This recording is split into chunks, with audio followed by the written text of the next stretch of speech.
heard people started murmuring something and showing too much interest to the next speaker. I don't know what to react because I already am out of my mind. I'm feeling agitated that any moment from now, I'm ready to have my outburst. But before we proceed, I want to inform you everybody that our next speaker is single. But, I don't know if still available. Dagdag pa ng MC kaya lahat ng lalaki para mga bubuyog na nag-iingayan. Oh, shit, I think I know her. Dinig ko pang pagmumura ng mga gago kong kaibigan. Nanghiya, hindi ko na mapigilang mapamura dahil alam ko na kung sinong tinutukoy ng host. Ladies and gentlemen, please give a round of applause for Engineer Priscilla Ortega Montes, the owner and the CEO of Montes Contracting Company. Pagpapakilala sa kanya ng MC at parang umikot ang mundo ko nang itinuon na ang spotlight sa babaeng matagal ko nang hinahanap. She looked really different now. Ang laki ng ipinagbago niya mula sa kanyang pananamit at ang pagdala nito sa kanyang sarili.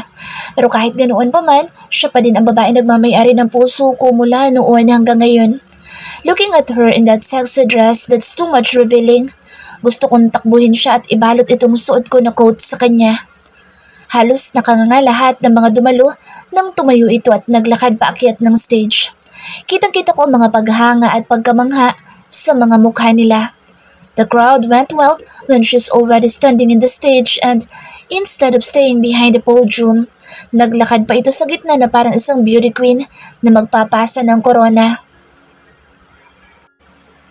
What the hell? I cursed and gritted my teeth. Okay ka lang, dude? I heard Will ask me, but I don't have time to answer the brute. My eyes are on her, na ayaw ko siyang mawala sa paningin ko. Good evening, everyone. Her cold voice echoed around the venue. Everybody is silent and all eyes on her. Press people taking non-stop photos of her, but it seems that she doesn't mind it at all. First of all, I would like to congratulate everyone for attending here tonight and giving your donations for the chosen charity for this event, she said, while giving her sweetest smile to everybody. Agad namang nagpalakpakan ang mga dumalo. I'm so honored that I am invited to be one of the speakers for tonight. But before that, I would like to take this opportunity to thank those people who were with me during the toughest and hardest moments of my life. I saw the people clap their hands after I said my thanks. I smiled sweetly at that before I continued. Actually, it's my first time to talk in front of a lot of people and I was kinda nervous and that I feel I'm gonna faint any moment from now. I joked, which earned a laugh from the crowd. I moved a little forward in front of the stage so that I'd be able to see their actions clearly. I saw how the people are amazed every time I moved. Their eyes were all on me. I know that every one of you who are here tonight mostly are from a well-known family and famous clan in and outside the country. Telling you about my achievements will only bore you. So instead, let me tell you my story. The crowd cheered, maybe not expecting that I will just tell them a story. Mas mabuti nang sa akin manggaling na galing ako sa hirap. Alam ko pagkatapos nitong gabing ito, dadagsain ako ng mga issues kaya mas mabuting unahan ko na. Gusto niyo ba yun? I heard them laughing and clapping their hands as they nodded their heads in unison. Actually, this is my favorite story of all times. A story of hardships, struggles, and survival. Maybe karamihan sa mga andito ngayon ay hindi makaka-relate dito but let me just share it to all of you. My parents died when I was 16. That time, I felt so lost that I don't know what to do. Walang kamag-anak ang gustong kumukup sa akin. Lahat tinalikuran at kinalimutan ako. At a very young age, I have to juggle work and school. I have to work hard para mabuhay. Kung pwedeng gawin kong araw ang gabi, ginawa ko na. Hindi ako pwedeng tumigil. Hindi ako pwedeng mapagod. Kaming mga mahihirap, tulog lang ang pahinga namin dahil kinabukasan kailangan namin kumayod para mabuhay. Sa isla, kung saan ako nanggaling, simple at masaya ang mamuhay doon pero kailangan kong lumuwas ng Maynila para tuparin ang mga pangarap ko. Dito na ako nakapagtapos. Dito ko rin natupad ang mga pangarap ko, ngunit dito rin nadurog ang puso ko. Napasinghap sila sa hindi inaasahang confession ko. Usually kasi, sa ganitong pagtitipon, most of the speakers will brag about their achievements. Minsan ka lang makakarinig ng mga magkukwento sa kung paano nila naabot ang mga pangarap nila. But, no, we'll not talk about that now. Okay na ako. Matibay na to. Sabay turo ko sa bahagi ng aking dibdib kaya nagpalakpakan silang lahat. I just want to share you how I paved my way to be where am I right now. This event is for a cause and I want everyone to be happy. Baka kung ikukwento ko pa sa inyo ang buhay ko'y mag-iiyakan tayo dito. Nagsitawanan silang lahat sa naging biro ko. Hindi ko inaasahan na magiging ganito ka-warm ang welcome ng mga tao sa akin. I continued talking and sharing about some of my work experiences abroad, as if I'm no longer affected but deep inside, gusto ko nang palakpakan ang sarili ko dahil sa galing kong umarte. Before I end up my speech, I would like to thank everyone for giving me your time and for the warm welcome. Thank you, and have a good night to all of you. I smiled sweetly before I turned my back, but before I can do that, someone from the crowd shouted, "Are you available, Engineer Montes?" The crowd cheered because of that. Napahinto ako. Kahit pala mga profesional na ang mga nandirito, ay may mga paganito pa pala. Naalala ko tuloy nung estudyante pa lang ako na may estudyanteng sigaw na sigaw ng panahong sumali ako ng pageant. Hindi ko maaninag ang mukha niya dahil medyo nasisilaw ako sa spotlight na nakatapat sa mukha ko. I turned into his direction kahit hindi ko siya nakikita and gave him my most beautiful smile. "I'm single and ready to mingle." And then, I winked. "Good night, everyone. Thank you." Tumalikod na ako at ibinalik sa MC ang microphone bago bumaba ng stage. Pagkababa ko ng stage, agad ako sinalubong ni Samuel para alalayan pabalik sa upuan namin. I saw the proud look on his face.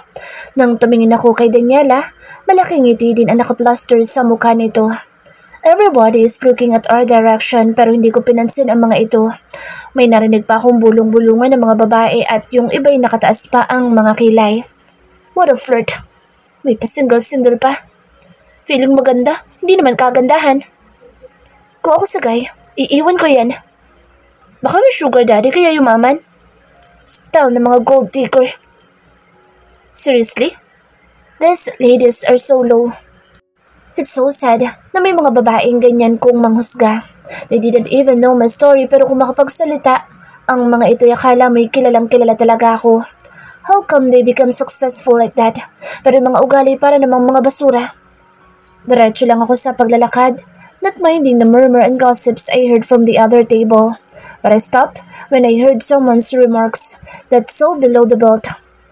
Yes, girl, you're right. She's a gold digger. I know her. Oh my gosh, is she the poor Priscilla? Yeah, the gold digger bitch back then.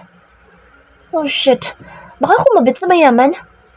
Doon na naputol ang pagtitimpi ko.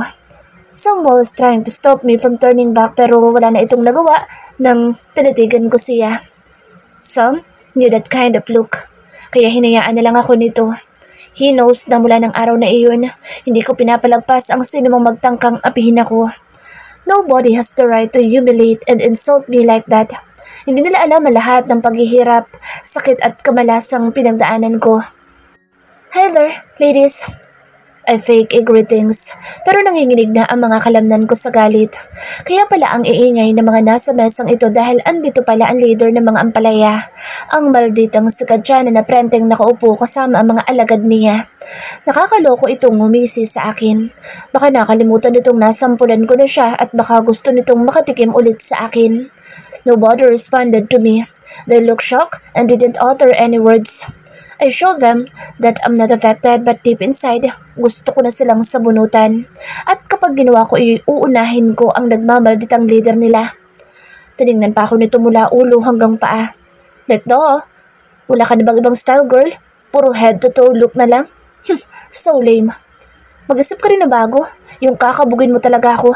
Hindi yung ganyan-ganyan lang. Nagmumukha kang weak sa paningin ko. It's been years, ladies, and you haven't changed?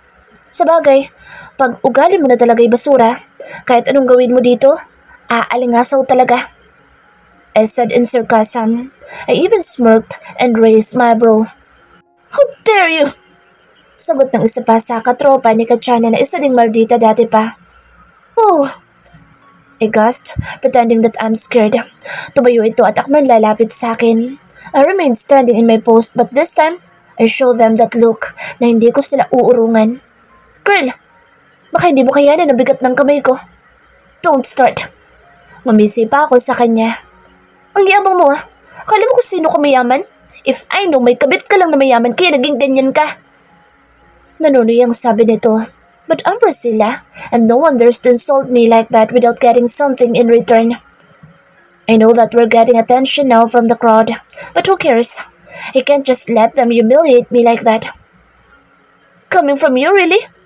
Does your parents know about your scandal during college? Ito yung kaibigan ni Kachana na may sex scandal dati. As much as possible, I don't want to humiliate her, pero inunahan niya ako eh. Iba na ako ngayon. Hindi ko na napipigilan ang sarili ko lalo na pagkakinanti ako. I know reminding her about that scandal will embarrass her kaya tumahimik ito. Do you want me to tell them about it? I can even send them a copy. I said smirking. For sure, they will be very, very happy seeing their Onika-iha having sex with random guys. Not only once but many, many times. Nangahamon akong tumingin sa kanya. Damn you! Mariin itong sabi. Nakita ko ang pagpipigil ng galit nito. She even fisted her hands. Akala niya naman matatakot niya ako sa kamaon niya. All the girls in their table became quiet. Better. Serves them right. Mabuti na yung alam nila na hindi na nila ako makakanti. Hindi na ako ang dating Priscilla na trinidor nila. I thought that I could go back to my seat in peace but when I turned my back at them, the angel in disguise stood up and pulled my hair. Sobrang lakas ng pagkahila nito at naramdaman kong pag-iinit ng anit ko. What the hell? Hindi ko napaghandaan ang ginawa niya sa akin. But because I was trained and my reflexes were fast, nakuha kong pilipitin ang kamay nito. I slapped her using my free hand while gripping her hand that pulled my hair. Namilipit na ito sa sakit pero mas lalo ko pang diniinan. I didn't let go of her hand kahit umiiyak na ito until someone came to separate us. How dare her? Pinaghirapan ni Carla ang buho ko tapos guguluhin niya lang? O ngayon, anong napala niya? Maldita siya, nakatikim siya ng sampal. Bruha. Nagsitayuan ng ibang tao malapit sa amin. May ibang kumukuha pa ng video. I even saw some press taking pictures. What a great comeback for me. You bitch! Sigaw nito sa akin but I just showed her a poker face. You're so arrogant. Nakatikim ka lang ng konti pera, ang yabang-yabang mo na. Gold digger! So low, girl. Do you really think that women these days cannot provide for their own? Sayang, babae ka pa naman. Pero ikaw mismo ang baba ng tingin sa ibang kababaihan. Nakita kong umismid ito. Some women are even showing her a disgusted look, kaya lalo akong ginanahang magsalita. Do you really think that women cannot be successful by themselves? Lahat na lang sa tingin nyo, gold digger? Hindi ba pwedeng nagsumikap lang para makaangat sa buhay? Umiling-iling pa ako. Women should empower and support each other. Hindi yung tayo pa mismo ang magsisiraan at maghihilahan sa isa't isa. Right? Inilibot ko ang aking tingin sa paligid at napansin kong ibang kababaihan na proud at nakangiting tumingin sa akin. I took a step forward para marinig niya ang sasabihin ko sa kanya. Next time, try harder, bitch. Hindi lang yan ang kaya kong gawin sa'yo. I slowly patted her shoulder and turned around to face the crowd. Inayos ko muna ang aking buhok at damit bago humarap sa mga tao. I apologize, everyone. It's just a little catch-up from an old colleague. Everything is fine. No harm done.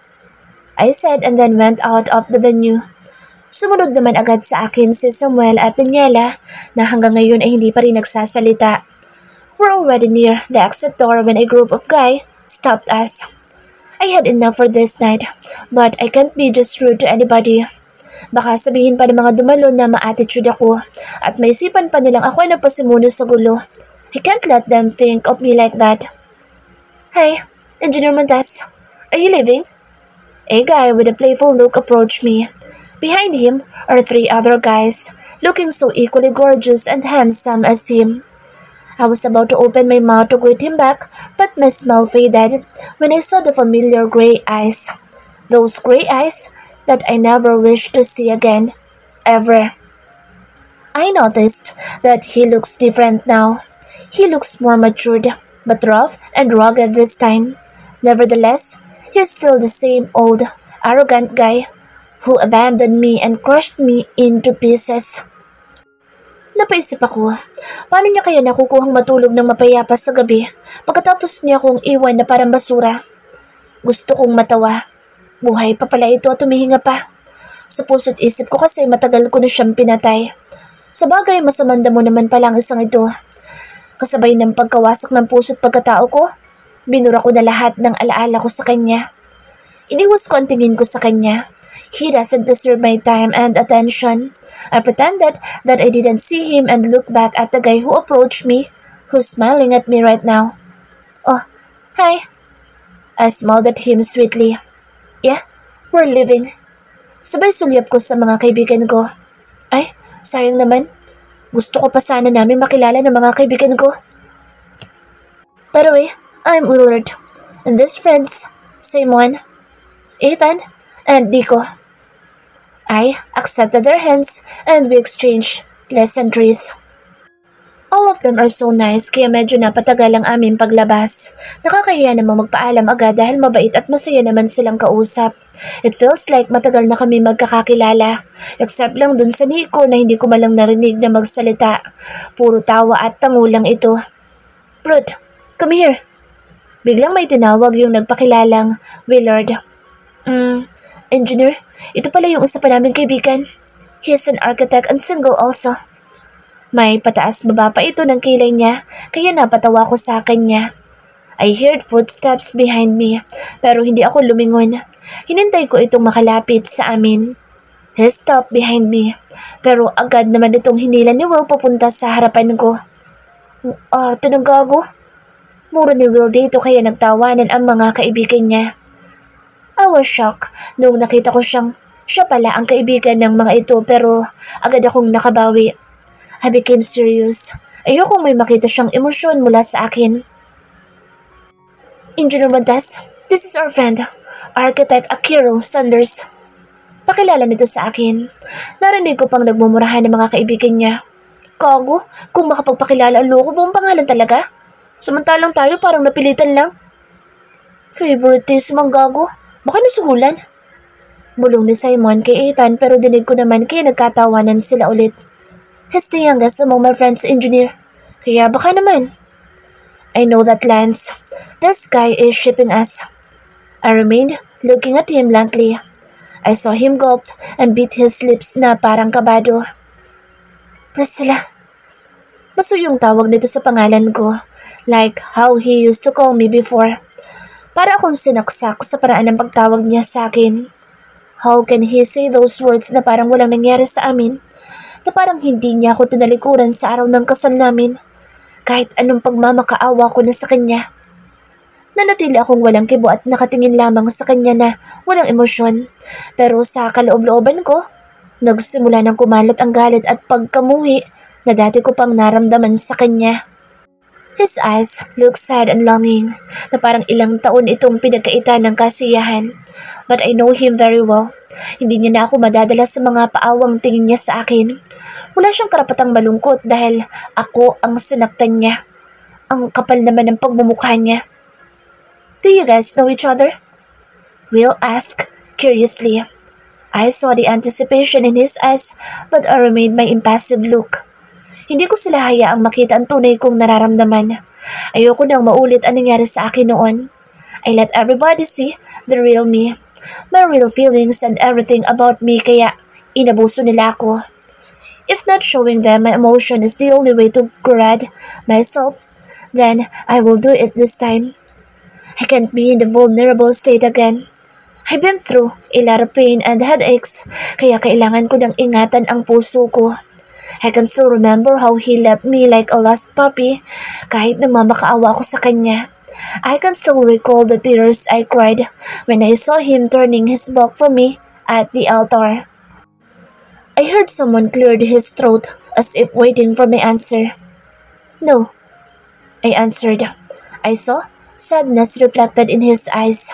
Yumuko ito at nakita ko pa ang paglaylay ng mga balikat nito. Nagpakawala pa ito ng isang malakas na buntong hininga bago nito ikinuyom ang kamao niya. I know it's just part of his drama. Lumapit sa akin si Samuel at binulungan ako nito na hinahanap na ako ni Dylan. Kaya maayos ako nagpaalam sa kanila. Sorry gentlemen, something came up. I have to go. Nice meeting you all. Sabi ko. See you around, Engineer Montes. See you around.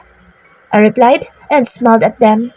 Humawak ako sa braso ni Sam at lumabas na kami sa venue. I want to congratulate myself for being strong in front of him. I can't let him affect me. Not this time. Not anymore. The next morning, I was terrified when I reached my company building. Sa lobby pa lang ako'y napansin kong ang daming nakaparadang delivery cars. As far as I can remember, wala namang okasyon ngayon dito sa kumpanya. Ano ba ang sinaselebrate ng mga ito at may catering atang magaganap? Napakunot ang aking noo na lumapit sa akin ang gwardya. Halata sa mukha nito na kinakabahan. Good morning, engineer. Batay niya sa akin but I didn't respond. What's the commotion all about? Striktong tanong ko sa kanya. Pagtingin ko sa paligid, andito din pala ang mga empleyado ko at nakikiusyoso. Seriously, iniwan nila ang mga trabaho nila para lang makausyoso dito? Engineer, may mga deliveries po para sa inyo. My forehead creased. Did I hear it right? Deliveries for me? Tell them, I didn't order anything. I instructed the guard. It's too early para masira ang araw ko. Good morning, engineer. My employees greeted me, but I just looked at them. My morning would have been good if all of you have started working your ass already. I said coldly and everybody bowed their heads. Next time, if I see all of you again here, better prepare your resignation letters and leave. I don't need lazy employees in my company. Understood? Yes, engineer. Sorry po. One of them answered and immediately instructed her colleagues to go back to work. Binalingan ko ang gwardya na ngayon ay tapos nang makapag-uusap sa mga tao sa labas. You! Next time, if something like this happen again, better prepare your resignation and leave. I saw the shock in his face after I said those words. Wala naman talaga akong balak na tanggalin ito si Manong Guard. Ayoko lang na hinahayaan niyang tumambay ang mga empleyado ko dito sa lobby, lalo na't ganito kaaga. Sorry po, engineer. Hindi na po mauulit. Hingin pa umanihin nito sa akin. What happened to the deliveries? I asked, kasi nakikita ko pa rin na nasa labas pa ang mga ito at parang namamroblema. Sinabihan kong wala po kayong order, engineer. Kaso sabi po nila bayad na daw po. Hindi nila alam ngayon kung saan dadalhin kaya nasa labas pa din po sila. Anya, I just nodded and walked straight to my private lift. What a good way to start my day. Ito pa naman ang pinakaayoko sa lahat. Yung may mga taong mapiperwisyo ng dahil sa akin. Isang malalim na buntong hininga ang aking pinakawalan. Why all of the sudden may magpapadala sa akin ng kung ano-ano? I just attended that freaking event last night and then this will happen to me today. When I reached my floor, I saw Anna's worried face. Pati ba naman ito may dala din problema? Good morning, What is it, Anna? I cut her. My morning is already not good. Have you seen the deliveries outside, engineer? She asked. So ito pala ang pinoproblema niya. Sino ba naman ang hindi makakapansin? Ang dami ata nila sa labas. Obviously, Anna. I answered boredly and walked past her when she called me again. Ano po ang gagawin namin sa mga iyon? Engineer. Tell them to arrange it in the function hall and call all the employees to eat all that. Just make sure that they have to go back to work after and no gossips around. Give instruction to the delivery guys that I'm not accepting anything next time. Make it clear that I will only accept it today. Okay po, engineer. Sagot nito sa akin. I'm about to open my office door when she called me again. Kunti na lang at palalabasin ko na din ito si Anna. Talaga bang sisirain nilang araw ko? Engineer, may sasabihin pa po ako. Nag-aalangan itong sabi sa akin. Make it fast, Ana. I don't have time for these shits early in the morning. Kasi engineer, may flower deliveries din po kayo. Nakangiwi nitong sabi sa akin. Have I not told you that I don't want trash in my office, Ana? Bulyaw ko sa kanya na ngayon ay parang naiiyak na. I feel a little bit guilty dahil hindi naman ito kasalanan kung may magpapadala sa akin ng mga bulaklak. But I just had too much this morning. From that stupid caterings, food deliveries, and these freaking flowers. Kasi engineer, naawa ko sa mga nagdi-deliver kasi kung hindi daw tatanggapin, ibabawas daw sa sahod nila. What? I exclaimed. At naniwala ka naman? Sino ba nasa tamang katinuan na mag-iisip na totoo ito? And if that's the case, pati ba naman yun po problemahin ko pa? I'm sorry po talaga, engineer, pero lulubos-lubusin ko nilang po. Napakunot-no ako sa sinabi niya. Tama pa bang naging sekretary ko pa ito? Baka kailangan ko na maghanap ng bago. She pointed the waiting area on this floor. Parang umakyat lahat ng dugo ko sa aking ulo na makita ko ang dami ng mga bulaklak na naka-arrange doon. Sino ba naman ang matutuwa na ang dati kong maaliwalas na receiving area ngayon ay nagmustulang flower shop sa dami ng mga bulaklak na nakahilera doon. What the hell, Ana? I shouted at her. I saw Ana panicked upon seeing my reaction. Lumabas ito sa table niya at lumapit sa akin. Mukhang maiiyak na ito sa sobrang takot. I'm sorry po talaga, engineer. Hindi ko kasi alam ang gagawin ko kanina nung dumating yung mga nagde-deliver niyan. Sunod-sunod pa ang mga ito kaya yan lang naisipan kong gawin. Ang ipa-arrange lahat dyan sa kanila. Nakita ko nag-uunahan ng pumatak ang mga luha nito. But I'm really in my bad state right now. Simple lang instruction ko sa kanya. Ayoko makakakita ng bulaklak dito sa opisina ko, lalo na kung ganyan karami. It's like a flashback of that tragic event in my life. Nakakuyom ang aking kamao habang nakatingin sa mga bulaklak at nagsimula ng manubig ang aking mata. Nakita kong bahagyang panginginig ng labi ni Ana, marahil sobrang takot ito sa akin ngayon. Engineer, she said and tried to reach me but I raised my hand to stop her. BFF, what happened? Hindi ko napansin na tumunog pala ang elevator. Humahangos na mukha ni Daniela ang bumungad sa akin. Agad niya ako nilapitan at nung nakita nitong naiiyak ako, ay mabilis ako nitong niyakap at dinala sa loob ng opisina ko. Nakita ko pang sinanyasan nito si Ana. Ano nangyayari sa'yo, Priscilla? Nag-aalalang tanong nito sa akin pero hindi ako sumagot. Please, Priscilla, sagutin mo ako. Hindi kita matutulungan kung ayaw mo. Is it because of what happened last night? Hindi ko na napigilan ang sarili ko at napaikbi na ako. Bakit ba hanggang ngayon apektado pa rin ako sa kanila? Hindi ba pwedeng maging manhid na lang itong puso ko? Bakit ba ako naapektuhan gayong sila naman may kasalanan sa akin? Bakit hanggang ngayon nasasaktan pa rin ako? Bakit kailangan ko pang maalala ang lahat ng ginawa nila sa akin? Hindi ko man aminin simula kagabi pa, mainit na ang ulo ko. Lahat na lang ata na pagbubuntunan ko ng galit, maliban na lamang sa anak ko. Pakiramdam ko ang sama-sama ko tuloy. I am not like this. I am not a monster. Sila ang gumawa sa akin nito. Sila ang dahilan kaya naging ganito ako. Niyakap ako na mahigpit ni Danny at naramdaman ko umiiyak na rin ito. You have to let go of your past, Priscilla. Hindi habang buhay pwede ka mamuhay sa galit ng nakaraan mo. Mahinang sabi nito sa akin. I know she's right but how can I do that? Paano ko gagawin yun, Danny?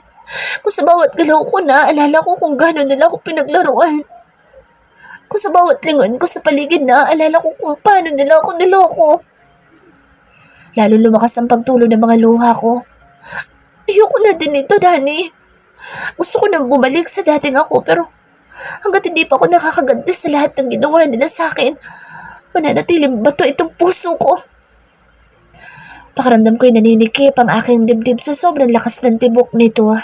Pinaghahalong galit at sakit ang aking nararamdaman ngayon. I can continue living in the shadow of my past.